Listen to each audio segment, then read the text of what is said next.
مطلب کا وزن بہت زیادہ ہوتا ہے، تبھی تو مطلب نکلتے ہی رشتے ہلکے ہو جاتے ہیں۔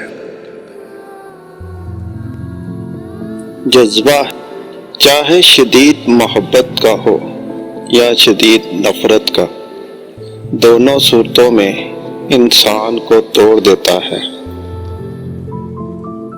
آپ کسی کو بھی زبردستی دو کاموں کے لیے مجبور نہیں کر سکتے، ایک محبت، دوسرا عبادت، دونوں دل سے ہوتی ہے اور دونوں کا رشتہ روح سے جڑا ہوتا ہے۔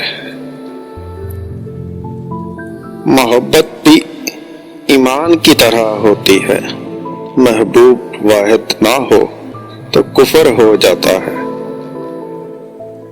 عورت کبھی حدار نہیں رکھتی، محبت، عزت، خوشی، نفرت، وفا سب دگنا دے کر لٹاتی ہے۔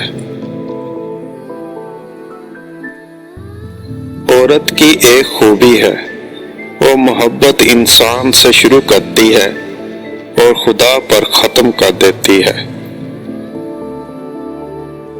وفا کا تعلق عورت اور مرد سے منسلک نہیں، اس کا تعلق طبیعت، نیت اور تربیت سے ہے۔ آپ کی آنکھیں اکثر وہی لوگ کھولتے ہیں جن پر آپ آنکھیں بند کر کے بھروسہ کرتے ہیں۔ مرد نے جب عورت کو چھوڑنا ہوتا ہے تو وہ پہلا وار اس کے کردار پر کرتا ہے۔ سوچ اچھی ہونی چاہیے، کیونکہ نظر کا علاج ہے، نظریے کا نہیں۔ آپ کی ہر وہ جیت ہار ہے جس کا مقصد کسی کو نیچا دکھانا ہے۔